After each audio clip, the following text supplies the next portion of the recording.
The Earth is a wonderful planet with countless beauties, surreal landscapes and amazing formations.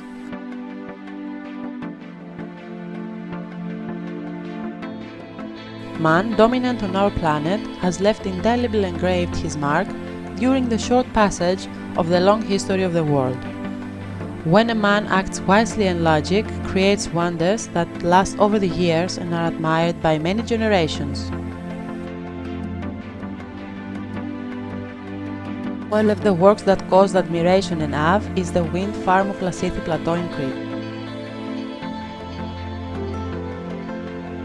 In a magical place, fortified by the high mountains of Dikti, place of birth of Zeus according to Greek mythology, the local craftsmen managed and built the first and largest wind farm in the world with more than 10,000 wind pumps. In a remote area with minimal wind resources, where the available materials and technologies were limited, the local people managed to create a stunning and unique technological marvel.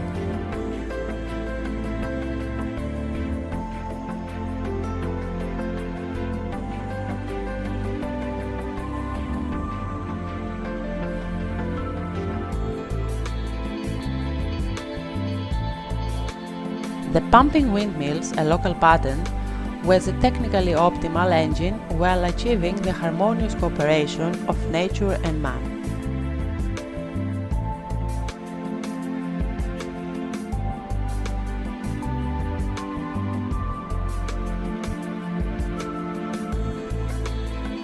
Simple, smart, and functional ideas.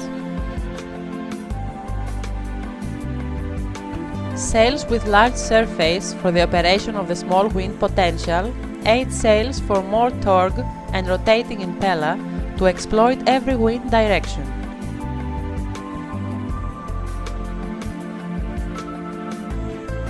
Their rapid spread determined the course of the entire region, since the arid area converted to a green plain, producing all kinds of excellent products.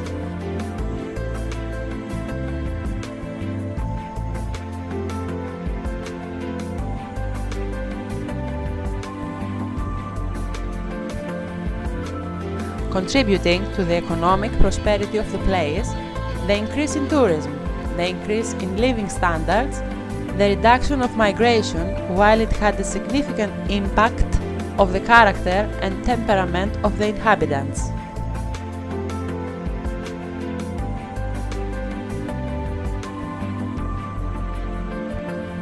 The development of technology, the appearance of motor pumps, the dependence on the weather conditions and the daily maintenance needs of windmill gradually led to their dismantling.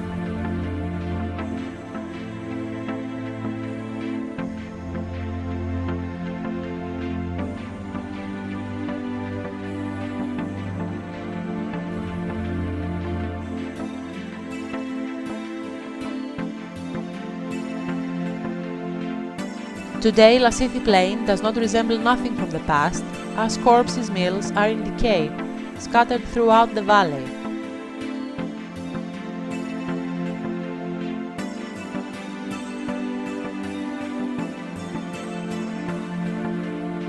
An image that causes unfeigned sorrow and anger. And I will reveal a secret. Mills speak. Those who can listen to the dim echo of memories that carry these structures can hear the anguished help they insistently ask. They do not want other statements and promises, but they ask for an organized restoration action that would respect their history and contribution.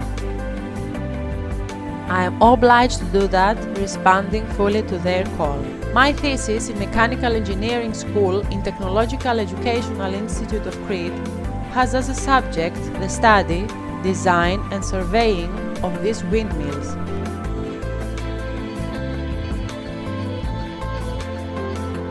I began to repair damaged windmills of the region, including smaller models I made for their demonstration on schools, exhibitions and conferences.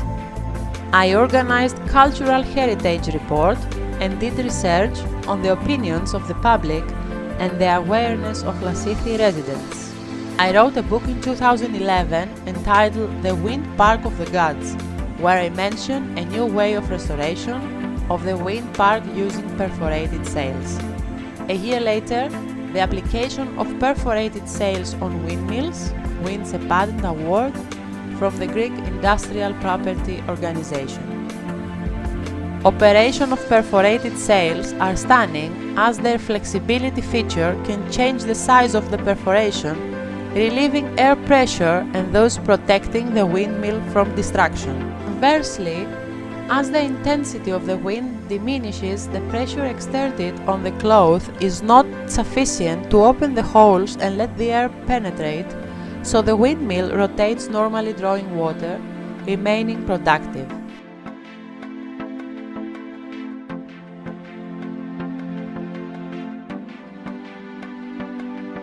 It is about a self-protection system of windmills against the powerful and destructive winds.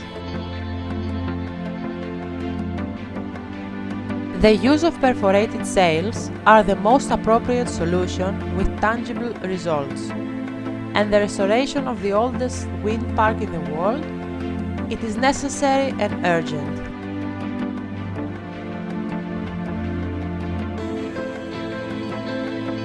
I don't ask for it. Listen a little more carefully. Maybe you will hear the request of the aging but glorious Cretan windmills. Don Quixote was fighting windmills. He is not responsible for its destruction. The responsibility is solely ours.